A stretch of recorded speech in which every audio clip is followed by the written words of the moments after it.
Hello everyone, myself Phanindra. I'm a practicing chartered accountant. ఈ రోజు మీ ముందుకు రావడం గల కారణం ఏంటి అంటే one of our Sri Medha student mister Irfan got all India first rank at CMA foundation level. So ఈ రోజు మనం అతను ఇంటర్వ్యూ చేయబోతున్నాం. సో అతని యొక్క ఎక్స్పీరియన్సెస్ ఎలా ఉన్నాయి, ఏంటి, అసలు అతని వ్యూస్ ఏంటి అనేవి మనం ఈరోజు షేర్ చేసుకుందాం on this platform. So my dear student mister Irfan, నీ యొక్క ఒపీనియన్ అండ్ ఫ్యూ వర్డ్స్ మా స్టూడెంట్స్ ఎక్స్పెక్ట్ చేస్తున్నారు. So about your success, few words can you please explain? Good morning everyone. నిజంగా చెప్పాలంటే నాకు ర్యాంక్ వచ్చిందని నాకు ఇప్పటికీ నమ్మకం కుదరట్లేదు. అందరు చెప్తున్నారు కాబట్టి నేను ఒక కల్లో లేనని ఫీల్ అవుతున్నాను. యాక్చువల్గా చెప్పాలంటే నేను శ్రీమేధలో జూనియర్ ఇంటర్ నుంచే జాయిన్ అయ్యాను. జూనియర్ ఇంటర్ నుంచే మాకు ఫౌండేషన్ క్లాసెస్ అనేవి స్టార్ట్ చేశారు. లైక్ ఇప్పుడు మీకు అర్థమయ్యేలా చెప్పడానికి, ఇప్పుడు IIT coaching and JEE mains coaching తీసుకునే వాళ్ళు ఇంటర్మీడియట్ క్లాసెస్లోనే నియర్లీ 7 months వరకు ఐఐటి కోచింగ్ క్లాసెస్ చెప్తారు. ఆ తర్వాత బ్యాలెన్స్ మంత్స్ అనేది ఇంటర్మీడియట్కి కేటాయిస్తారు. మాకు మరి అంత డ్రాస్టిక్గా 7 months 8 months చెప్పకపోయినా రెండు బ్యాలెన్స్ చేసి ఏది తక్కువ చేయకుండా చెప్పారు. దీనికి ప్రూఫ్ ఏంటంటే నాకు జూనియర్ ఇంటర్లోను సీనియర్ ఇంటర్లోను రెండిట్లోనూ హైయెస్ట్ మార్క్స్ వచ్చాయి. నాకు ఇంటర్మీడియట్లో 974 మార్క్స్ వచ్చాయి. And at the same time నేను CA foundation and CMA foundation రెండు క్వాలిఫై అయ్యగలిగానంటే దానికి మెయిన్ కారణం Sri Medha. So nice, that's a nice information. And also ఇంత ఆల్ ఇండియా ఫస్ట్ ర్యాంక్ అంటే మామూలుగా state level ranks and district level ranks, town level ranks తెచ్చుకోవడం అంటేనే చాలా పెద్ద విషయం మామూలుగా. అలాంటిది నేషనల్ లెవెల్లో ఒక క్వాలిటేటివ్ బోర్డ్ కింద ఫౌండేషన్ లెవెల్లో ఆల్ ఇండియా ఫస్ట్ ర్యాంక్ తెచ్చుకోవడం అనేది అంత చిన్న విషయం ఏం కాదు. సో ఆ ర్యాంక్ తెచ్చుకోవడానికి నువ్వు ఫాలో అయిన ప్రిపరేషన్ స్ట్రాటజీ ఏంటో మేము తెలుసుకోవాలనుకుంటున్నాం. యా, మెయిన్గా నా సక్సెస్ వెనకాల కారణం ఏంటంటే నేను శ్రీమేధ యొక్క కరికులం అవని, షెడ్యూల్ అవని, రివిజన్ టైం టేబుల్ కానీ నేను పర్ఫెక్ట్గా ఫాలో అయ్యాను. ఏ సింగిల్ ఎగ్జామ్ కూడా స్కిప్ చేయకుండా, ఏ సింగిల్ లెసన్ కూడా స్కిప్ చేయకుండా నేను ప్రతి క్లాస్ అనేది విన్నాను. సో నాకు బేసిక్స్ అనేవి ఏవైనా సరే బాగా బిల్డ్ అయ్యాయని నేను చెప్పగలను. నెక్స్ట్ నేను చెప్పేది ఏంటంటే ఈచ్ అండ్ ఎవ్రీ పాయింట్ మన బోర్డ్ మెటీరియల్స్లో ఉన్నది ప్రిపేర్ అవ్వాలి. అట్ ద సేమ్ టైం శ్రీమేధల యొక్క షెడ్యూల్ అనేది ఫాలో అవ్వాలి. వాళ్ళు పెట్టే ఎగ్జామ్స్కి ఎలా ప్రిపేర్ అవ్వాలంటే బోర్డ్ మెటీరియల్లో ఉన్న each and every point, each and every some and each and every concept కూడా మనం ప్రిపేర్ అవ్వాలి. నేను చెప్పేది ఓన్లీ ర్యాంక్ ఆబ్జెక్టివ్గా చెప్పట్లేదు.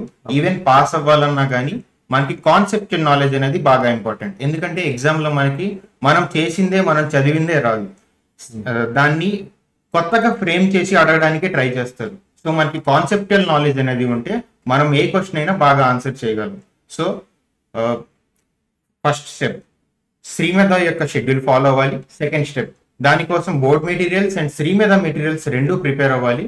అండ్ థర్డ్ స్టెప్ మనకంటూ ఒక ఓన్ నోట్స్ అనేది ఒక ప్రిపేర్ చేసుకోవాలి. అంటే మీ ఓన్ హ్యాండ్ రైటింగ్లో షార్ట్ నోట్స్ ప్రిపేర్ చేసుకోవాలి. లైక్ హోల్ చాప్టర్ని ఒకేసారి ఎగ్జామ్ ముందు ప్రిపేర్ అవ్వడం పాసిబుల్ కాదు కాబట్టి ఒక 4-5 pagesలో కవర్ అయ్యేటట్టు ప్రిపేర్ చేసుకుంటే ఎగ్జామ్కి ముందు హోల్ అన్ని కాన్సెప్ట్స్ అనేవి బాగా రివైజ్ అయిపోతాయి మనకి. నెక్స్ట్ ఎగ్జామ్స్ అనేది పర్ఫెక్ట్గా రాసి మనం వాటిలో ఏమేమి తప్పులు చేసామో అవి మనకి కీ ఇచ్చిన తర్వాత అవి మనం రెక్టిఫై చేసుకొని సేమ్ క్వశ్చన్ మళ్ళీ రిపీట్ అయితే కన్ఫామ్గా 100% యాక్యురసీతో రాసేటట్టు ప్రిపేర్ అవ్వాలి. ఓకే ఇర్ఫాన్, మామూలుగా అసలు ర్యాంక్ రావడం అనేది అంత ఈజీ థింగ్ కాదు. నిజంగా ఎక్స్పెక్ట్ చేసి ఉండవు కదా? లేదు సార్. అప్పుడు మరి ర్యాంక్ డిక్లేర్ చేయడమే కొంచెం లేట్ అయి ఉంటుంది. ఎందుకంటే ఫస్ట్ అసలు మార్క్స్ వస్తాయి, తర్వాత ర్యాంక్ రావడం జరుగుతుంది. మరి అసలు ఎక్స్పెక్ట్ చేసావు? అసలు వన్స్ ఒకసారి అసలు ర్యాంక్ చూడగానే నీ యొక్క ఒపీనియన్ ఏంటంటే ఎట్లా ఫీల్ అయ్యావు? సడన్ గా అసలు ర్యాంక్ అంటే జనరల్ గా ఎక్స్పెక్ట్ చేయం, ఆల్ ఇండియా ఫస్ట్ ర్యాంక్ అనగానే అన్ఎక్స్పెక్టెడ్ గా ఫీల్ అవుతుంది. అంత సడన్ గా మనం ఎక్స్పెక్ట్ చేయం కదా. అది ఫస్ట్ టైం ఎలా తెలుసుకున్నావు ర్యాంక్ వచ్చిందని? ఎవరు చెప్పారు? అసలు ఆ టైమింగ్ లో నీకు ఫీల్ ఏంటి? ఒకసారి తెలుసుకుందాం. నేను ఎగ్జామ్ రాసినప్పుడు జస్ట్ పాస్ అవుతాననే అయితే కాదు, కానీ ఒక మినిమం ఒక ఎయిర్ 1 కాకపోయినా ఎయిర్ 100లో ఏదో ఒక పొజిషన్లో ఉంటానైతే ఎక్స్పెక్ట్ చేశాను. కానీ నేను ఎయిర్ 1కి అయితే ఎప్పుడు ప్రిపేర్ అవ్వలేదంటే యాక్చువల్గా నేను ర్యాంక్ వస్తుందని అయితే ఎక్స్పెక్ట్ చేయలేదు. నేను రాసిన దానికి, నేను ప్రిపేర్ అయిన దానికి ఒక 100 places లో ఏదో ఒక ప్లేస్లో ఉంటానని అయితే ఎక్స్పెక్ట్ చేశాను. కానీ మాకు రిజల్ట్ ఇచ్చేసి మంత్స్ పాస్ అయిపోయినాయి, కానీ మాకు ఇంకా ర్యాంక్ గురించి ఏ ఇన్ఫర్మేషన్ అనేది మాకు ఇవ్వలేదు. ఇంకా మెల్లమెల్లగా నేను దాని మీద హోప్స్ వదిలేసి ఇంకా ర్యాంక్ లేదు ఏం లేదని డిసైడ్ అయిపోయాను. కానీ నియర్లీ ఆఫ్టర్ 9 or 10 months తర్వాత మళ్ళీ బోర్డ్ నుంచి మాకు లెటర్ వచ్చింది ఇంటికి. నేనేమనుకున్నానంటే సిఎంఈ ఇంటర్ కోసం ప్రిపేర్ అవుతున్నాను కదా, ఆర్టీపీ కానీ ఎంటీపీ కానీ ఏమైనా సెండ్ చేశారేమో అనుకున్నాను. ఆ ఉద్దేశంతో ఓపెన్ చేసి చూస్తే అక్కడ ఒక టేబుల్లో you have secured first rank in the foundation examination అని ఉంది. అసలు నాకు అర్థం కాలేదు, అంటే ఐ వాజ్ స్పీచ్లెస్ చెప్పాలంటే. నాకు అది అర్థం కాక మా డాడీకి ఇచ్చాను. మా డాడీ మొత్తం చదివి నీకు ర్యాంక్ వచ్చిందన్న, మనం వెళ్తున్నాం, వెళ్ళి ప్రైజ్ తీసుకుంటున్నాం అన్నారు. అసలు వాళ్ళ కళ్ళల్లో ఎక్స్ప్రెషన్స్ అవన్నీ చూసాక నాకు చాలా హ్యాపీగా అనిపించింది. అంతకు మించి ఏం కావాలి సార్, ఏ కొడుకైనా ఏ కూతురికైనా. Actually that's great thing actually. ఎందుకంటే అంటే ఫర్ ది ఫస్ట్ టైం అంటే లెటర్ చూసేదాకా నీకు తెలియదు.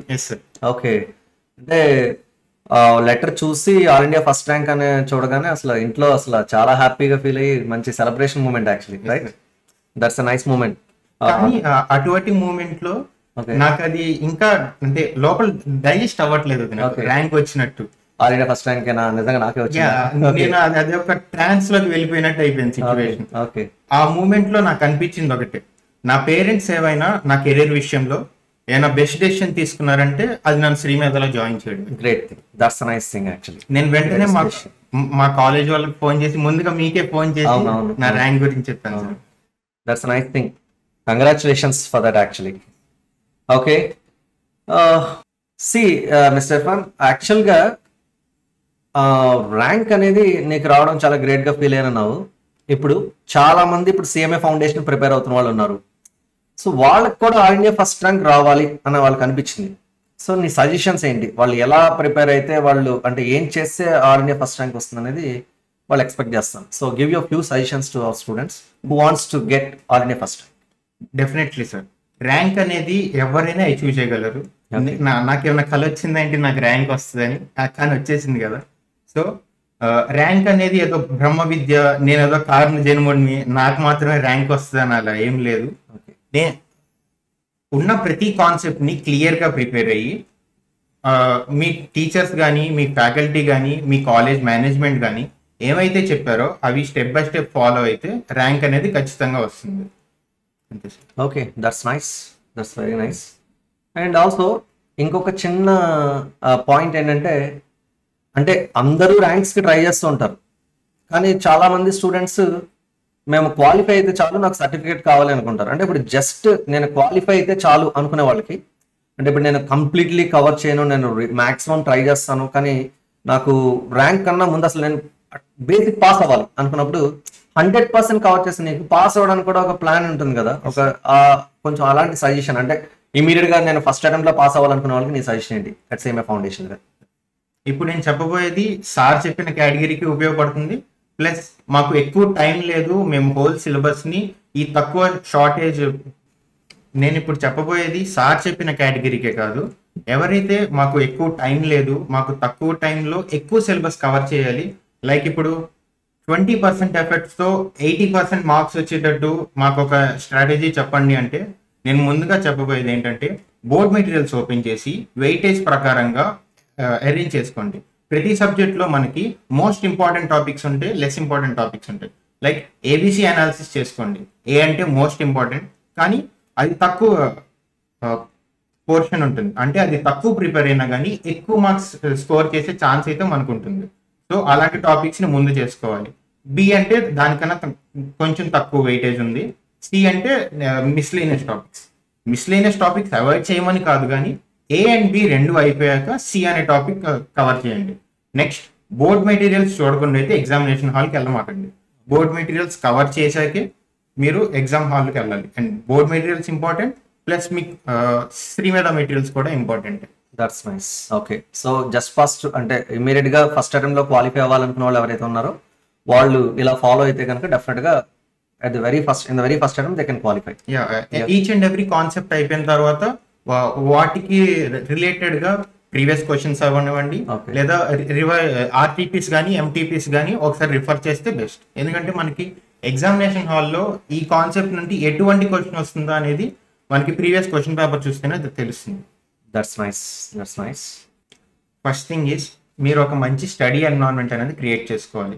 బేసిక్గా మీరు రోజు కాలేజ్కి అటెండ్ అయ్యేటట్టయితే మీకు ఇంకా బెంచెస్ ఉంటాయి కాబట్టి వాళ్ళు పెట్టే స్టడీ అవర్స్లో మీరు కదలకుండా కూర్చుంటే అది సరిపోతుంది. ఒకవేళ ఇంట్లో నుండి ప్రిపేర్ అయ్యేటట్టయితే మాత్రం ఒక రూమ్ మీకంటూ అలాట్ చేసుకొని ఒక స్టడీ టేబుల్ పెట్టుకొని బుక్స్ అన్ని అందుబాటులో పెట్టుకోవాలి.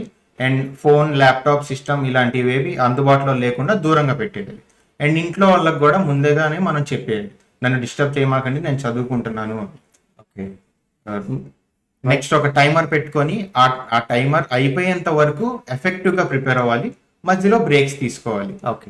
నెక్స్ట్ డే స్కాలర్స్కి అయితే ఇది ఓకే. హాస్టలర్స్ అయితే మాత్రం ఎలాగో మీరు హాస్టలర్స్కి ఇంకా చాయిస్ ఉండదు కాబట్టి కరెక్ట్. యాక్చువల్లీ కంపల్సరీగా కూర్చొని చదువుకోవాలి. వాళ్ళకి మొబైల్స్ అవి అవైలబుల్గా ఉండవు మన దగ్గర అయితే. ఓకే. హాస్టల్లో బెడ్ మీద లేదా మెస్లో కూర్చొని చదివే పనులు చేయమాకండి, క్లాస్ రూమ్లో కూర్చొని చదువుకోవాలి. ఎందుకంటే మనం రోజు అక్కడ ఏదైతే చేస్తున్నామో బ్రెయిన్ దానికి అలవాటు పడిపోయి మనం బెడ్ మీద ఉన్నప్పుడు మనకి పడుకోవాలనిపిస్తుంది, అండ్ మెస్ లో ఉన్నప్పుడు తినాలనిపిస్తుంది, ఆకలిస్తుంది. కరెక్ట్. తినంగానే మళ్ళీ పడుకోవాలనిపిస్తుంది. సో నేను చెప్పేది ఏంటంటే స్టడీ కంటూ ఒక ప్లేస్ అలాట్ చేసుకొని ఆ ప్లేస్ లో మాత్రమే స్టడీ చేయండి. ఆ ప్లేస్ లో ఇంకే యాక్టివిటీ కూడా మీరు చేయమాకండి. ఓకే. మరి సోషల్ నెట్వర్కింగ్ వెబ్సైట్స్ అవి వాటిపై ఒపీనియన్ మెయింటైన్ చేయొచ్చా ప్రిపరేషన్ టైంలో? అంటే moderation is important sir. Okay. మొత్తం డీయాక్టివేట్ చేసేసేయండి, డిలీట్ చేసేయండి అని చెప్పను, కానీ డేకి ఒక లిమిటెడ్ టైం అనేది కేటాయించుకోవాలి. లైక్ ఒక 20 or 30 minutes ఇస్ ఫైన్. కానీ మనలో చాలా మందికి సోషల్ మీడియా చూస్తే 8 to 9 hours చూసేస్తా ఉంటారు సింగిల్ డేలో. సో కంట్రోల్ ఉంటే 20 minutes ఓకే, దట్స్ ఫైన్. ఒకవేళ అన్కంట్రోలబుల్ గా ఉన్నారనుకుంటే బెటర్, వాళ్ళు దాని నుంచి కంప్లీట్లీ అవాయిడ్ చేయడం బెటర్. అంతేగా? మైండ్లెస్ స్క్రోలింగ్ కూడా ఆపేయాలి. ఒకసారి మీరు రీల్ సెక్షన్ కి వెళ్ళిపోతే జరుగుతూనే ఉంటుంది, వేస్ట్ చేస్తాం. సో నువ్వైతే యూజ్ చేసిన చాలా లిమిటెడ్ గా ఒక బ్రేక్ టైమ్ లో 20 minutes అలా యూస్ చేస్తాం. That's nice. Complete balancing. Right, fine. Next early morning ఏదైనా ఫిజికల్ యాక్టివిటీ ప్లాన్ చేసుకుంటే బెటర్. ఎందుకంటే మనం డే స్టార్ట్ చేసేదే ఒక ఊపుతో చేస్తే డే అంతా ఎనర్జెటిక్ గా ఉంటాం. సో ఏదైనా వర్కౌట్ గానీ, వాకింగ్ గానీ, లేదా మెంటల్ పీస్ కోసం మెడిటేషన్ అయితే ఎంతసేపు స్పెండ్ చేయాలి దానికి? Nearly minimum 30 minutes is fine. Maximum 1 hour. 1 hour కన్నా ఎక్కువ చేస్తే మనలో మళ్ళీ స్ట్రెంగ్త్ పడిపోతుంది. స్ట్రెంగ్త్ పడిపోయి మళ్ళీ డే అంతా పడుకునే ఉంటాం. Okay okay okay right. So దీనివల్ల ఏంటంటే మనం యాక్టివ్ గా ప్రిపేర్ అవ్వగలుగుతాం. That's a nice suggestion. Thank you actually. Okay Irfan, actual గా మనం ఏది పడితే అది నచ్చింది తినేస్తూ ఉంటాం. పానీపూరి తింటాం, ఫ్రైడ్ రైస్ తింటాం, నూడిల్స్ తినేస్తూ ఉంటాం. మరి ఈ ఎగ్జామినేషన్ కి లాస్ట్ 2 to 3 months ఉంటుంది కదా, ఆ టైమింగ్ లో ఏమైనా స్పెసిఫిక్ ఫుడ్ హ్యాబిట్స్ ఫాలో అయ్యావా? అండ్ ఇంకేమన్నా అంటే నీ యొక్క ఎన్విరాన్మెంట్ ఎలా మేనేజ్ చేసుకున్నావు, నీ హెల్త్ ని ఎలా బ్యాలెన్స్ చేసుకున్నావు, వీటి గురించి కొంచెం చెప్తే అందులో ఉండే పాయింట్స్ మా వాళ్ళు కూడా ఫాలో అయితే అది ర్యాంక్ తెచ్చుకోవడానికైనా పాస్ అవడానికైనా యూజ్ అవుతుంది కదా. Yeah definitely. ఒక గుడ్ ఫుడ్ లైఫ్ స్టైల్ అయితే మెయింటైన్ చేయాలి. ఓకే. ఎగ్జామ్స్ కి ముందనే కాదు, అసలు మనం లైఫ్ స్టైలే ఎలా మెయింటైన్ చేయాలంటే అవుట్ సైడ్ ఫుడ్ అనేది చాలా మోడరేషన్ లో తీసుకోవాలి. ఎగ్జామ్స్ కి ముందు అయితే బ్యాన్ చేసేయాలి కంప్లీట్ గా. ఓన్లీ హోమ్ ఫుడ్ ఏ తినాలి. ఒకవేళ హాస్టలర్స్ అయితే మీకు బయట ఫుడ్ తినే చాయిస్ ఉండదు కాబట్టి హాస్టల్లోనే మీకు మంచి ఫుడ్ అనేది ప్రొవైడ్ చేస్తారు కాబట్టి ఆ ఫుడ్ మాత్రమే కన్జ్యూమ్ చేయండి. బయట నుండి తెప్పించుకోవడాలు, బయట తినడాలు చేస్తే మనకి హెల్త్ ఏదైనా తేడా కొట్టే ఛాన్సెస్ అనేవి ఎక్కువ ఉంటాయి. మా ఫ్రెండ్స్ లో కూడా చాలా మందికి బయట ఫుడ్ తినడం వల్ల ఎగ్జామ్ కి ముందు చాలా ప్రిపరేషన్ టైం అనేది లాస్ట్ అయ్యేది. వాళ్ళకి తక్కువ మార్క్స్ రావడానికి కూడా ఇది main reason. Every factor is influencing. Next fruits ఎక్కువ కన్జ్యూమ్ చేస్తే బెటర్. ఓకే. నెక్స్ట్ ఫుడ్ అనేది కాకుండా ఇంకో ఇంపార్టెంట్ ఫ్యాక్టర్ ఏంటంటే స్లీప్. Okay, sufficient sleep. చాలా మంది ఎక్కువ చదివేస్తారు కానీ బాడీకి రెస్ట్ ఇవ్వదు. ఎన్ని గంటలు పడుకోవాలి అంటే ఎగ్జామ్ కి 1 week 2 weeks బిఫోర్ అయితే 6 hours ఇస్ ఫైన్. దానికి ముందు మనకి ఆబ్వియస్లీ ప్లెంటీ ఆఫ్ టైం ఉండదు కాబట్టి minimum 7 hours, maximum 8 hours. 7 to 8 hours sleep అనేది మెయింటైన్ చేయాలి. డే టైం ఎఫెక్టివ్ గా యూస్ చేసుకోగలిగితే కనుక నైట్ టైం మనం పడుకోగలుగుతాం. ఓకే. వీళ్ళల్లో కొంతమంది నైట్ ఔల్స్ ఉంటారు. అంటే మేము మార్నింగ్ అంతా చదవలేము, రాత్రి మాత్రమే చదవగలము. Okay okay. వాళ్ళంటి వాళ్ళకి సపరేట్ టైం టేబుల్స్ ఉంటాయి, స్టడీ టేబుల్స్. అవి కాలేజ్ కి సెట్ అవ్వవు, కానీ ఇట్స్ ఫైన్. వాళ్ళు రాత్రిపూట మేము కూర్చొని చదవగలం, వేరే డిస్ట్రాక్షన్స్ లేకుండా అంటే ఇట్స్ ఫైన్, చదువుకోవచ్చు. ఓకే, ఇది ఎందుకు చెప్తున్నానంటే మార్నింగ్ టైం అంటే మనల్ని ఎవరొకరు చూస్తూ ఉంటారు, మనం చేయకూడని చేయకుండా ఉంటాం. నైట్ టైం చూసే వాళ్ళు ఉండరు, మనం డివేట్ అవడానికి ఛాన్స్ ఎక్కువ, చాలా ఎక్కువ ఛాన్సెస్ ఉంటాయి. మాక్సిమం ఏంటంటే ఈవెన్ డే టైం ఎక్కువగా చదువుకోవడం వల్ల నైట్ టైం పడుకోవడం వల్ల హెల్దీగా కూడా ఉండగలుగుతాం. సో నైట్ కంప్లీట్ నైట్ చదవడం కరెక్ట్ కాదని నేను నా సజెషన్ కూడా యాక్చువల్గా. సో ఓకే ఫైన్, ఏదైనా సరే night are day time overall గా ఒక 7 hours స్లీప్ అనేది కంపల్సరీ అని చెప్తున్నాడు Irfan. And also maximum day time చదవడానికి ట్రై చేయమని చెప్తున్నాడు. Okay, that's a nice suggestion, thank you. Irfan, all India first rank వచ్చింది కదా, సో ఇప్పటిదాకా చాలా ఆస్పెక్ట్స్ చెప్పావు. శ్రీ మీద నీకు ఏ వేలో సపోర్ట్ చేసింది అంటే నువ్వు ఆల్ ఇండియా ఫస్ట్ ర్యాంక్ తెచ్చుకోవడానికి మంచి తెలుసుకోవచ్చా? ఎస్, ముందుగా నేను మా ఫ్యాకల్టీకి థ్యాంక్స్ చెప్పాలనుకుంటున్నాను. ఎందుకంటే మేము ఎన్నిసార్లు డౌట్లు అడిగినా, ఎన్నిసార్లు అర్థం కాలేదు ఒకసారి మళ్ళీ చెప్పని అడిగినా కొంచెం కూడా హెసిటేట్ అవ్వకుండా ఎన్నిసార్లు అడిగినా అన్నిసార్లు మాకు ఎక్స్ప్లెయిన్ చేసి మాకు ఆ కాన్సెప్ట్ వచ్చేదాకా మమ్మల్ని వదిలిపెట్టేవారు అయితే కాదు. Okay okay. And more over మాకు మోటివేషన్ కూడా ఇచ్చేవారు. అంటే మాకు మెంటల్ సపోర్ట్, అంటే స్ట్రెస్ ఎక్కువైపోయి ఎగ్జామ్ వల్ల మేము డిమోటివేట్ అవుతుంటే మమ్మల్ని కూర్చోబెట్టి, అంటే అందరికీ కలిపి చెప్తారు, ప్లస్ ఇండివిజువల్ గా కూడా డిమోటివేట్ అవ్వకుండా మమ్మల్ని బాగా హెల్ప్ చేశారు. ఓకే. నెక్స్ట్ బ్రేక్స్ ఇచ్చి మేము రిఫ్రెష్ అవ్వడానికి మాకైతే స్కోప్ ప్రొవైడ్ చేశారు. ఓకే. నెక్స్ట్ మాకు డిజిటల్ క్లాసెస్ అనేవి పెట్టారు. ఆ డిజిటల్ క్లాసెస్ పెట్టడం వల్ల ఏమైందంటే మాకు జరిగే ఈచ్ అండ్ ఎవ్రీ క్లాస్ అనేది రికార్డ్ అవుతుంది. సో మాకు అది ఆ టాపిక్ అర్థం కాకపోతే ఫ్యాకల్టీ ఇంకోసారి చెప్పొచ్చు, లేదా ఇన్ కేస్ ఫ్యాకల్టీ అవైలబుల్ లేకపోతే ఆ క్లాసెస్ అనేవి మళ్ళీ ప్లే చేసి మేము చూసుకోవడానికి స్కోప్ అయితే ప్రొవైడ్ చేసేది. Recorded classes. Recorded classes. Okay. Next మాకు సమ్మర్ లో హీట్ అనేది ఎక్కువ ప్రాబ్లం లేకుండా మాకు ఎయిర్ కండిషనర్స్ అయితే పెట్టించారు. Okay. So next ventilation fans కూడా ఉన్నాయి. సో మీకు ఎటువంటి ప్రాబ్లం అయితే రాదు. ఓకే.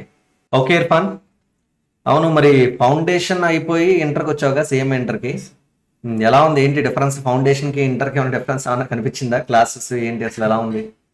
అఫ్ కోర్స్ సార్, మనం ఫౌండేషన్ తో కంపేర్ చేసుకుంటే ఇంటర్ అనేది చాలా వ్యాస్ట్ సిలబస్ ఉంటుంది.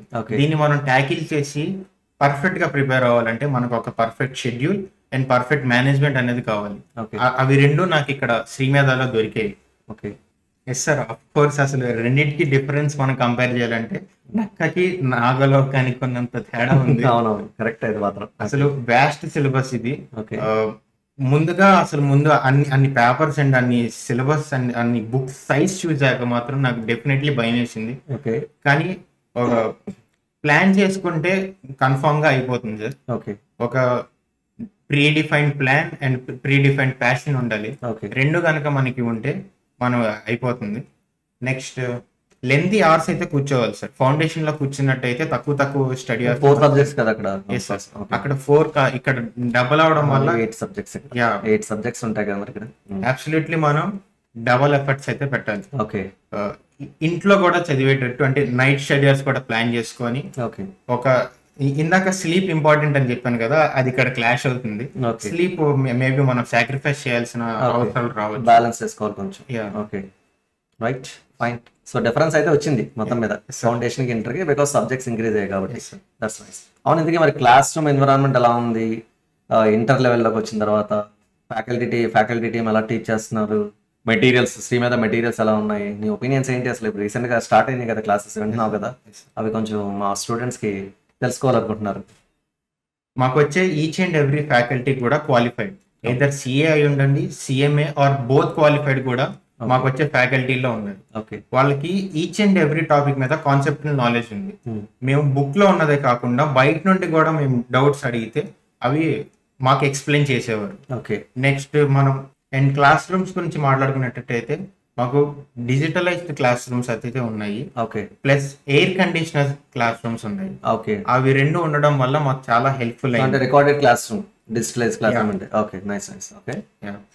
నెక్స్ట్ మెటీరియల్ గురించి మాట్లాడుకున్నట్టయితే each and every topic cover చేస్తూ కాంప్రహెన్సివ్ గా టాపిక్ వైజ్ మనకి సమ్స్ అనేవి అరేంజ్ చేసి ఉంటాయి. లైక్ ఇప్పుడు అకౌంట్స్ ఏదైనా టాపిక్ తీసుకుంటే ఏదైనా చాప్టర్ లో ఓకే మనకి టాపిక్ వైజ్ అనేది each and every sum arrange చేసి ఉంటాయి. లైక్ అంటే కాన్సెప్ట్ వైస్ ఎస్ సార్, అంతేగా. ఓకే, కాన్సెప్ట్ వైస్ సపరేషన్ అనేది మెటీరియల్ లో ఉంటుంది. Yes. దానివల్ల ప్రిపరేషన్ ఈజీ ఈజీ ఓకే అవుతుంది. నెక్స్ట్ శ్రీమేధ మెటీరియల్స్ లో మనకి యూస్ఫుల్ అయ్యేది ఏంటంటే బోత్ బోర్డ్ మెటీరియల్స్ ప్లస్ బయట other sums plus previous question papers and mock test papers లో వచ్చిన క్వశ్చన్స్ కూడా కవర్ చేసి మనకి శ్రీమేధ మెటీరియల్స్ అయితే మనకి ఒక కన్సాలిడేటెడ్ ఫామ్ లో అయితే దొరుకుతుంది. Comprehensive. Yeah. Yeah, that will cover every Each type and of every problem. topic. Yeah. Okay, nice. That's a nice thing actually. Okay, Irfan, one more question. Yes. మరి CMA foundation లో all India first rank తెచ్చుకున్నాం. Yes. మరి CMA inter preparation strategy ఏంటి? మళ్ళీ all India first rank Shrimedha నుంచి as a student గా నువ్వు expect చేస్తున్నావా ఏంటి? Yes sir, definitely. నేను అయితే నా 100% ఎఫర్ట్స్ అయితే ఇస్తున్నాను. ఓకే రిజల్ట్ గురించి అయితే నేను ఎక్కువ ఆలోచించట్లేదు. ర్యాంక్ ఏది వచ్చినా నేను యాక్సెప్ట్ చేస్తాను. ఓకే ర్యాంక్ వస్తుంది కానీ ఏ ర్యాంక్ వస్తుంది అయితే నేను ముందుగానే చెప్పలేను.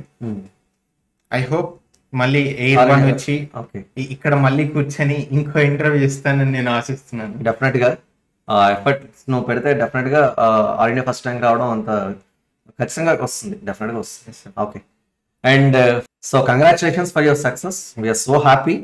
All India first rank on behalf of Shrimedha నువ్వు స్టూడెంట్ గా తెచ్చుకోవడం మేము చాలా సంతోషిస్తున్నాం.